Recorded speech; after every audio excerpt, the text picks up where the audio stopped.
मगर शनाया, उसके चेहरे का रंग पीला पड़ गया था। दादाजी ने जो भी कहा उसका यही मतलब है कि उन्हें शुरुआत से मेरी कहीं एक भी बात पर बिल्कुल भी भरोसा नहीं था।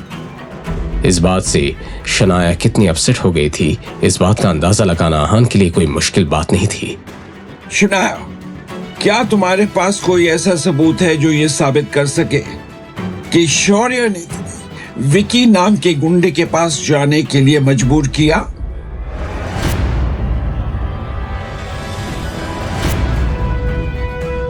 है कोई सबूत?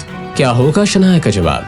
क्या शनाया अपनी बेगुनाही साबित कर पाएगी या फिर शौर्य इस लड़ाई में जीत जाएगा? इस सिचुएशन में आहान का क्या रिएक्शन होगा? अगर शनाया को कुछ भी हुआ तो क्या? तो मैं भूल जाऊंगा कि आप शनाया के दादाजी हैं। Really? शनाया, आज तुम इसके साथ चली गई तो अच्छा नहीं होगा।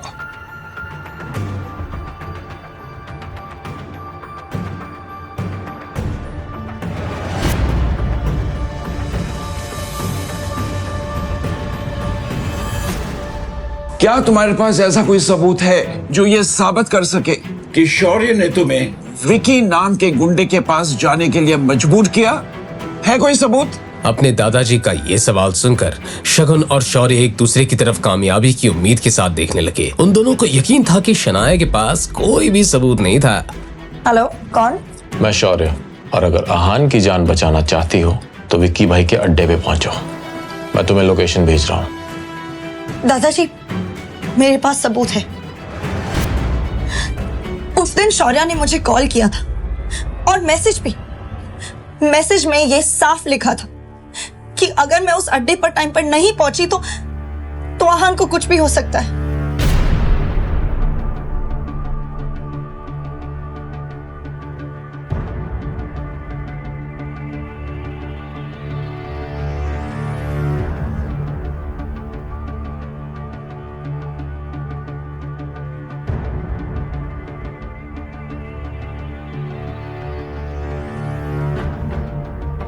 शौर्य, अब इसके बारे में तुम क्या कहना चाहोगे?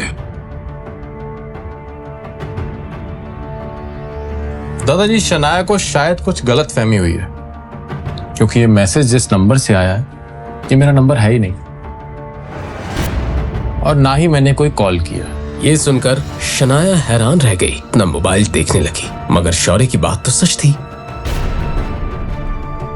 वैसे शनाया सच कह रही है और शौर्य ही गलत है। ये प्रूव करना मेरे लिए इतना मुश्किल नहीं है, लेकिन मैं चाहता हूँ कि शनाया को इस हादसे से सबक मिले, ताकि अगली बार जब कोई शनाया को फ्रेम करने की कोशिश करे तो वो इतनी आसानी से किसी के चुंगल में ना फंस जाए। इसका मतलब ये है कि शनाया के पास कोई ऐसा सबूत नहीं है जो साबित कर सके कि शौर्य ने कुछ गलत किया है या वो गलत है। दादाजी, मैं एक औरत होके इतनी सीरियस बात के बारे में झूठ क्यों कहूंगी? अपने मतलब के लिए तुम दादाजी से सिंपैथी लेना चाह रही हो। आनंद गिल के एक्सप्रेशन से ये बात साफ थी कि अब उन्हें शनाया पर बिल्कुल यकीन नहीं था। शनाया, मैंने तुम्हें हमेशा अपनी सगी बहन के जैसा माना है, और तुम मुझ पर ये झूठे इल्जाम लगा रही हो। आखिर क्यों? एक प्रोजेक्ट के लिए। अरे तुम मुझसे कह देती, मैं खुशी खुशी तुम्हें दे देता। और मुझे ऐसा लगता है कि ये सब ना इस आहान की वजह से हो रहा है, इसी ने तुम्हें हमारे खिलाफ भड़काया है। छी आहान। आहान को ये सब सुनकर भी गुस्सा नहीं आ रहा था। असल में वो तो दिल ही दिल में शौर्य की इतनी चालाकी से हैरान रह गया था। अब शनाया का सब्र अंजाम दे गया था। वो अब एक एक करके अपने ही रिश्तेदारों के असली और घटिया चेहरे देख रही थी।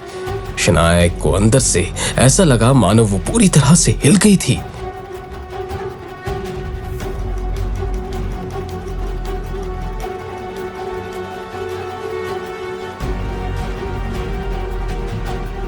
मगर तभी उसे अपने कंधे पर एक छुअन महसूस हुई। ये छुअन शनाया को अपनेपन की गर्माहट दे रही थी।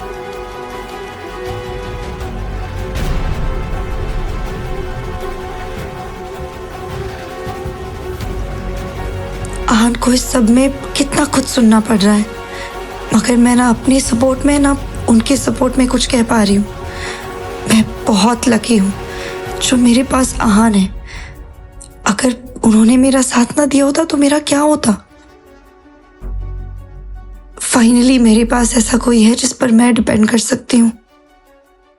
शनाया को बेहतर फील करवाने के लिए आहान सब ठीक कर सकता था, लेकिन आहान शनाया को कमजोर नहीं रहने देना चाहता था, इसलिए आहान ने कुछ नहीं कहा। शनाया, क्या शौर्य सच कह रहा है? अगर शौर्य की बात सही थी तो शनाया ने अपने परिवार की मर्यादा को पार किया था, और गिल परिवार में ऐसी घटिया गलती की कोई माफी नहीं होती, सिर्फ सजा थी, परिवार से बेदखल करने की सजा। अब शनाया हार गई थी और सुबकते हुए रोने लगी। अब तो मैं ये भी साबित नहीं करना चाहती कि मेरी कोई गलती नहीं है। वैसे भी मेरे कुछ कहने ना कहने से कोई फर्क नहीं पड़ने वाला। अब जब शनाया ने अपने घुटने टेक दिए थे तो आहान को ही अपनी बीवी का साथ देना था। क्या अब इस बात से फर्क पड़ता है कि शौर्य सच कह रहा है या झूठ? लड़के, आखिर तुम कहना क्या चाहते हो? क्या आप मेरी बात का मतलब नहीं समझे? मैं बताता हूं। मैं ये कह रहा हूं कि आपने अपना फैसला तो कर लिया। अब उस फैसले के बाद कोई भी अपना सर भी फोड़ लेना, तब भी जो हक है वो शनाया का नहीं, शौर्य का ही है। आनंद गिल ने उम्मीद नहीं की थी कि इस नकम्मे घर जमाई में इतनी हिम्मत थी। जानते हो किससे बात कर रहे हो? बदतमीज। आहान की हिम्मत तो अब बढ़ती ही जा रही थी। बदतमीज? शायद मैंने जब से शनाया से शादी की है ना, आपने मुझे कभी जरूरी नहीं समझा, हमेशा मेरी बेइज्जती की, क्योंकि मैं आपकी हैसियत का नहीं हूं ना। और इसी वजह से आपने मेरे पापा शेखर गिल, आपके अपने बेटे, उनको इस बात की इनडायरेक्ट सजा दी है, उनके काम में बाधाएं डाली है, उन पर प्रेशर डालने की कोशिश की है, ताकि वो मुझे अपने घर से और शनाया की जिंदगी से हमेशा हमेशा के लिए बाहर कर दे। क्या हुआ? क्या मैं झूठ कह रहा हूं? दादाजी, जो सच बयान करता है ना, वो हमेशा बदतमीजी कहलाता है। ये बात सुनने में आनंद गिल ऊपर से तो बहुत शांत लग रहे थे, मगर उनके दिल में एक तरह का तूफान बन गया था। इस घर जमाई को इस बारे में कैसे पता चला? मैं सब कुछ जानता हूं। रोजे, इस बात से कोई एतराज नहीं है। मुझे बस प्रॉब्लम इस बात से है कि इस सब में शनाया को इन्वॉल्व किया जा रहा है, उस पर ज्यादती हो रही है। शनाया मेरी पोती है और वो मेरी बीवी है। आप मुझे चाहे जितना परेशान कीजिए, मैं चुपचाप सह लूंगा, पर शनाया को नहीं। उसे जरा सी भी तकलीफ नहीं होनी चाहिए। और अगर तकलीफ हुई तो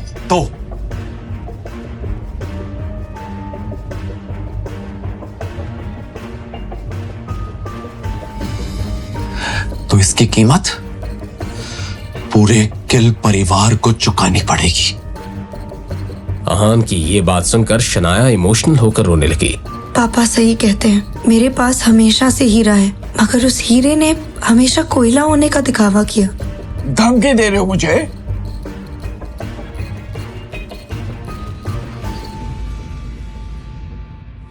अगर आप उससे धमकी समझ रहे हैं तो धमकी सही। आज मैं आपको आखिरी बार दादाजी कहकर बुला रहा हूं। आगे से अपना ध्यान रखिएगा। अपनी बात कहने के बाद आहान ने शनाया का हाथ पकड़ा और वहां से चला गया। शनाया को इस बात का एहसास था कि गिल परिवार से उसका रिश्ता टूट चुका था। पहले कभी शनाया ने इस बारे में सपने में भी नहीं सोचा था। शनाया को तो बस इसी बात की तसल्ली थी कि इस सब में वो अकेली नहीं थी, आहान उसके साथ था। शनाया को कुछ खोने का गम नहीं था, वो तो बस जो था उसी के साथ खुश थी। शनाया को रियलाइज हुआ कि असली आहान ऐसा दिखता था, इतना कॉन्फिडेंट, इतना ब्रेव।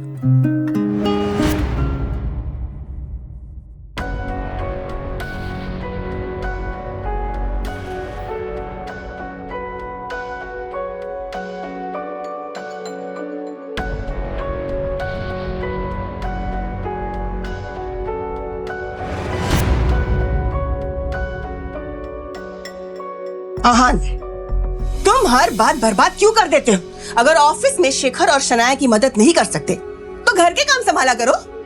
ऑफिस में जाकर पापा जी से जबान लड़ाने की क्या जरूरत थी? शनाया भी इस बारे में सोचकर कंफ्यूज हो गई थी कि ऑफिस में आनंद गिल के साथ जो कुछ भी हुआ था उसके बारे में शनाया की मॉम को कैसे पता चल गया। हुआ क्या है? अभी 10 मिनट पहले ऑफिस से मैनेजर का कॉल आया था। कह रहा था शनाया को इनाम के तौर पर मिली 6 मंजिली बिल्डिंग और ऑफिस में उसकी पोजीशन को खारिज कर दिया गया है। ऐसी बात नहीं थी कि आहान और शनाया ने इस बात की उम्मीद नहीं की थी। तुम्हें पता है ना आहान, स्प्रिंग कॉर्पोरेशन की डील के लिए शनाया ने कितनी मेहनत की थी? तुम्हारे वजह से वो अपना सब कुछ गवा चुकी है। चलो एक बात के लिए वो ठीक है, लेकिन तुम्हें पापा जी से बहस करने की क्या जरूरत थी? तुम्हें पता है ना, पापा जी इस परिवार के बड़े हैं, उनसे बदतमीजी करने की और जबान लड़ाने की जरूरत क्या थी?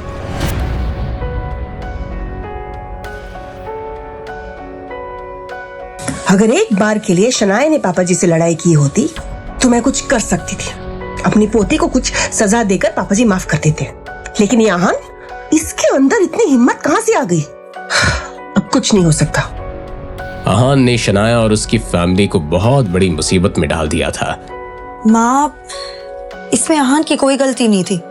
दादाजी शौर्या की तरफदारी कर रहे थे और उन्होंने मुझ पर यकीन करने से मना ही कर दिया था। रियली शनाया, तुम अब भी इसी आदमी का साथ दे रही हो? इसकी वजह से तुम अपना सब कुछ गवा चुकी हो और तुम्हें यह सही लग रहा है? यू नो, तुम दोनों ने अपनी सफाई देते वक्त अगर थोड़ी तमीज से बात कर ली होती ना तो पापा जी इतना बड़ा कदम नहीं उठाते। बल्कि मैं कहती हूँ इस आहान को अपना मुंह खोलने की जरूरत क्या थी? अपनी मॉम की ये बात सुनकर शनाया भी थोड़ी परेशान हो गई। उसने अपने आप से ही कहा, भले ही आहान की कोई गलती नहीं है, मगर इस बात का अंजाम बहुत बुरा हो रहा है। हर्ष, मेहरा और विकी के साथ मेरा नाम जोड़कर कई सारी अफवाहें उड़ेंगी और बातें भी होंगी। आज का दिन कमाल था। विक्की भाई से बात करके मैं तो घबरा ही गया था कि आखिर मेरा क्या होगा, मगर थैंक्स टू शगुन, उसकी बेवकूफी और मेरे प्रेजेंस ऑफ माइंड ने सब कुछ वैसा कर दिया जैसा मैं चाहता था। अब इंजीनियर्स की टीम भी मेरी, स्प्रिंग कॉर्पोरेशन का प्रोजेक्ट भी मेरा और इस कंपनी के हेड की पोजीशन भी मेरी। बेचारी शनाया गुस्से में घर में बवाल कर रही हो या रो रही होगी। शौर्य बेटा,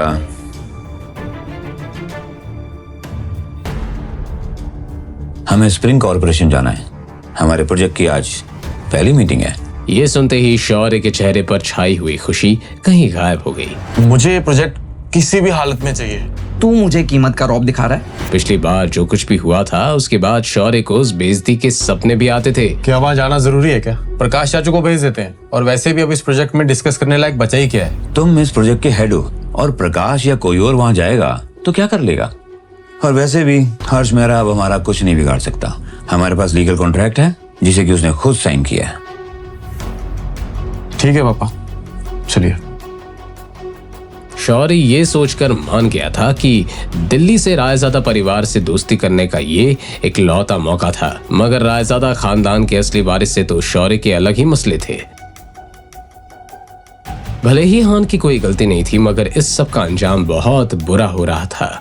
अब भी वक्त है, हालात की नजाकत को समझो और जाकर पापा जी से माफी मांगो। जो कोई भी सजा देंगे उसे चुपचाप मान लो। शेखर अभी हॉस्पिटल में है, शनाया अपना जॉब खो चुकी है, ऐसे में ये घर कैसे चलेगा? मैं नहीं जानती। अभी के अभी जाओ और पापा जी के सामने अपने घुटने टेक दो।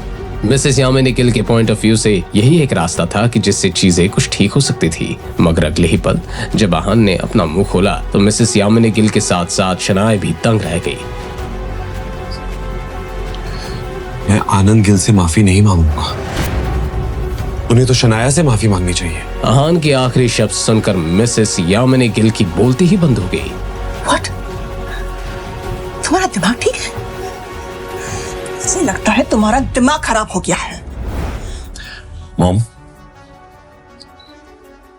आप मानो या ना मानो, आनंद गिल शनाया से माफी मांगेंगे, उन्हें माफी मांगनी पड़ेगी। ये कहकर आहान अपने कमरे की तरफ जाने लगा, आहान, आहान तुम कहना क्या चाहते हो? आहान साफ साफ बताओ। मगर आहान ने कुछ भी नहीं कहा। जवाब में बस आहान के कमरे के दरवाजे के बंद होने की आवाज आई।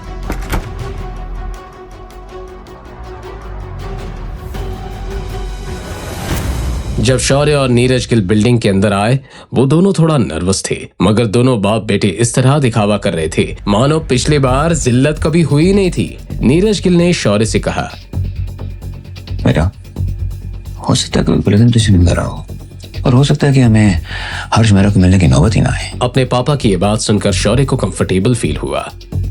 Hello hello sir, mister Harsh Mehra please. This way sir. और वो कॉन्फिडेंस के साथ अंदर गया। Mister Harsh Mehra, good afternoon. Please sit.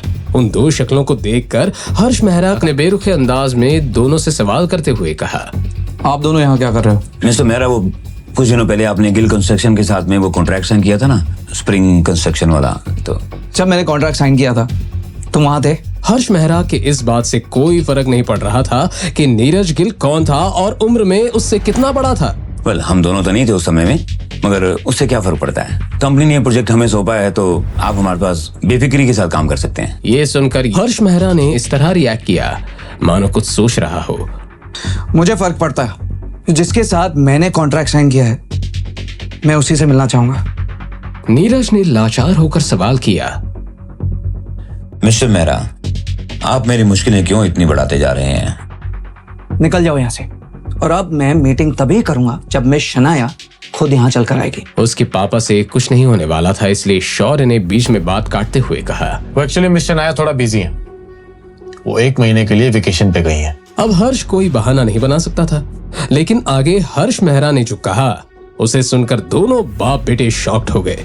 तो फिर कोई बात नहीं, वो जब वापस लौटेंगी काम तभी शुरू होगा, और मैं उनके लिए वेट कर सकता हूँ। क्या आप अपनी पर्सनल प्रॉब्लम के लिए काम को लेट करेंगे? ये मत भूलिए कि हमने कॉन्ट्रैक्ट साइन किया है, और अगर आपके सुपीरियर ऑफिसर्स को ये पता चलेगा तो अच्छा नहीं होगा। शौर्य की इस बात में वार्निंग झलक रही थी। ये सुनकर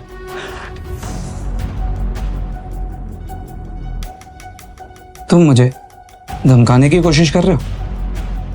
मिस्टर मेहरा, हम आपको धमकी देने की कैसे कोशिश कर सकते हैं? बात तो यहीं खत्म हो गई थी। हर्ष मेहरा ने वापस से अपनी फाइल पकड़ी और बाप बेटे की इस जोड़ी को जानबूझकर नजरअंदाज करते हुए कहा, तो अगर ऐसी बात है तो निकल जाओ, और अगली बार मैं शनाया के बगैर वापस मत आना।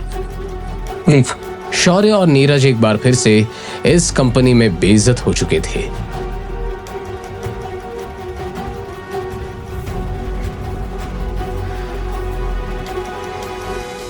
आहान को मिस्टर विक्रम की कॉल आई तो आहान ने कॉल आंसर करते हुए कहा, काम हो गया? जी काम हो गया, बाद में बात करते हैं। ये कहकर उसने कॉल काट दिया। इस वक्त आहान किचन में खाना बना रहा था कि तभी शनाया किचन के अंदर आई और उसने आहान से सवाल करते हुए कहा, आहान किससे बात कर रहे थे? शनाया का सवाल सुनकर आहान नर्वस हो गया। उसने बहाना बनाते हुए कहा, ऑफिस से कॉल आया था, आपको भूख लगी होगी ना, खाना बन जाएगा, बस 5 मिनट ना। अपनी बात कहने के बाद वो जा ही रही थी कि शनाया को कुछ याद आया और उसने मोड़कर आहान से पूछा, वैसे आप विकी के अड्डे पर पहुंचे कैसे? आप वहां क्या कर रहे थे? शनाया ने आहान से सवाल करते हुए कहा। जैसे ही आहान ने अपनी वाइफ की ये बात सुनी वो दंग रह गया। आहान ने इस बारे में तो सोचा ही नहीं था। वो विकी के अड्डे के पास ही प्लाजा बार है ना, वहां मेरे कलीग की एक शादी होने वाली है तो पार्टी वहीं देने के लिए कहा था, तो वहीं जा रहा था और शौर्य को अंदर से आते हुए देखा तो मुझे शक हो गया। ओके, तो आपने अंदर आकर मुझे अकेले उन गुंडों से बचा लिया? मैंने पुलिस को कॉल किया था। पुलिस के बारे में सुनकर शनाया को आहान पर यकीन हो गया था। आखिरकार आहान की जान में जान आ गई। तो आपके ऑफिस में काम करने वाले लड़के ने आपको प्लाजा बार जैसी जगह पर पार्टी दी, वो इतना खर्चा कर सकता है? शनाया बहुत स्मार्ट थी और जितना आहान की सैलरी थी उससे 5-10 हजार ज्यादा खर्चा प्लाजा बार जैसे जगह पर एक वक्त के खाने और ड्रिंक्स पर होता था। इसलिए शनाया का सवाल लॉजिकल था। जी सही है, खर्चा तो हम कर ही नहीं सकते। शनाया जानती थी, इसलिए वो अब सवालिया नजरों से आहान की तरफ देखने लगी। ऑफिस से वाउचर्स मिले थे इसलिए हम वहां गए थे। अब तो शनाया के पास सवाल करने की कोई जगह ही नहीं बची थी, इसलिए उसने हाँ में सर हिलाया और जाकर डाइनिंग टेबल पर बैठ के अपने खाने का इंतजार करने लगी। आहान खाना बनाने पर फोकस करने लगा।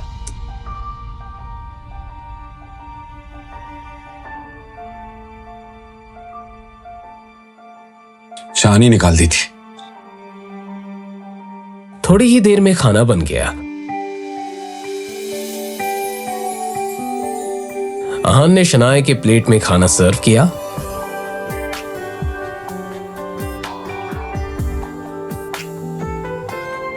आप सोते वक्त खराटे लेती हैं शनाया? आहान की बात सुनकर शनाया हैरान रह गई। क्या? मैं खराटे नहीं लेती। और वैसे भी आपको कैसे पता? आप झूठ बोल रहे हैं। मैं झूठ बोल? कल रात हम साथ में सोए थे और आप इतनी जोर जोर से खराटे ले रही थी कि काफी देर तक तो मुझे नींद नहीं आई। ये आहान खराटों के बारे में क्यों बात कर रहे हैं? मुझे बहुत ही ऑकवर्ड फील हो रहा है।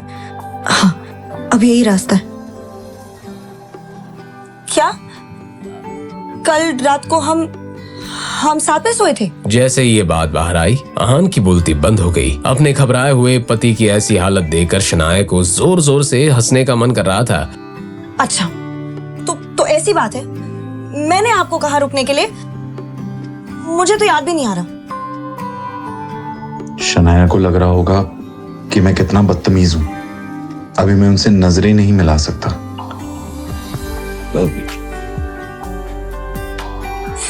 वो मैं हलवा बनाना भूल गया। मीठे के बिना तो खाना अच्छा भी नहीं लगेगा। आप आराम से खाइए, मैं अभी हलवा लेकर आता हूं। अपनी बात कहने के बाद आहान तुरंत किचन की तरफ चला गया। उसे ऐसे जाते हुए देखकर शनाया की हंसी छूट गई। खिलखिलाकर हंसने के बाद शनाया ने अपने आप से ही कहा, ये आहान भी ना, इन्हें चिढ़ाने में एक अलग ही मजा आता है। जहां एक तरफ आहान और शनाया के घर में हंसी मजाक का माहौल था, गिल कंस्ट्रक्शन की हवा में एक अलग ही टेंशन थी। स्प्रिंग कंस्ट्रक्शन से आने के बाद शौर्य और नीरज की हालत गुस्से और चिढ़ से खराब हो रही थी।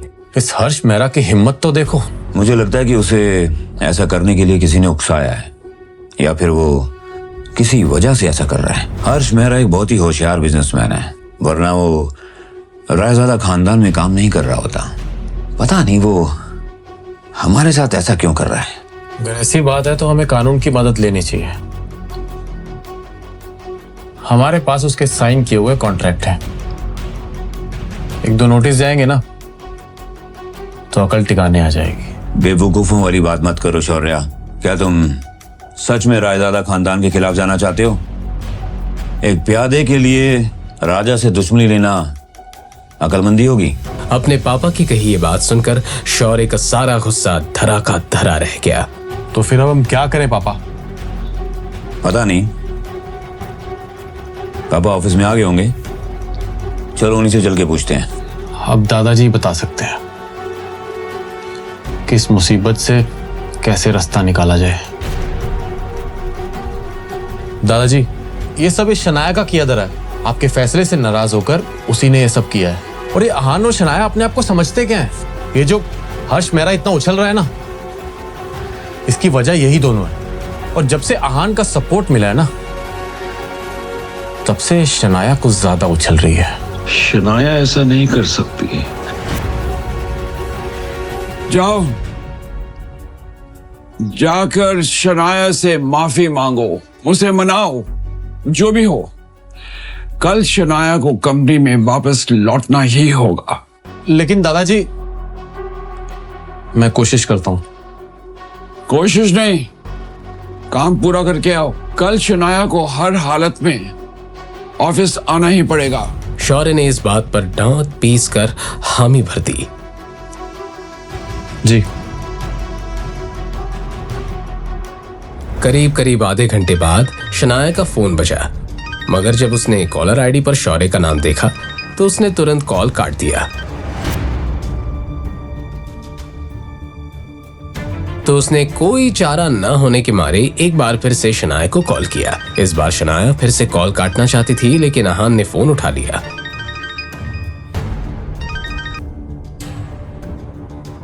क्या बात है? शनाया कहाँ है? मुझे उससे बात करनी है। अहान को ऐसे ही किसी जवाब की उम्मीद थी। सो रही है। अरे तो उसे जल्दी उठाओ, मुझे उससे बहुत जरूरी बात करनी है। शौर्य की बात के जवाब में अहान ने बिना कुछ कहे कॉल काट दिया। दूसरी तरफ से बज रही बीप को सुनकर शौर्य गुस्से से तिलमिला उठा। अरे बेटा, एक बार फिर फोन कर ले।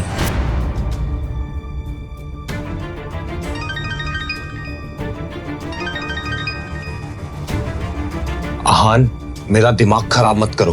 कहो तुम्हें क्या कहना है, मेरे पास वक्त नहीं है। शनाया से कहो अगर वो मेरी बात मान ले और अपना दिमाग ना चलाए तो मैं उसे इस कंपनी में वापस आने का मौका दे सकता हूँ। शौर्य ने अपनी बात इस अंदाज में कही थी मानो कि कोई चैरिटी कर रहा था। अहान खुद इस पूरे गेम का मास्टरमाइंड था।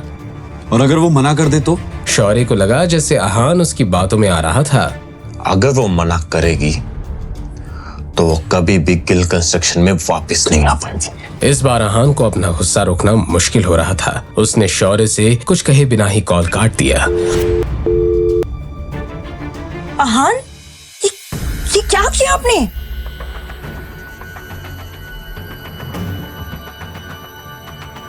क्या शनाया अहान से नाराज हो गई थी? अब अहान उसे कैसे मनाएगा? क्या होगा शौर्य और नीरज गिल का अगला कदम? जानने के लिए सुनते रहिए पॉकेट एफएम।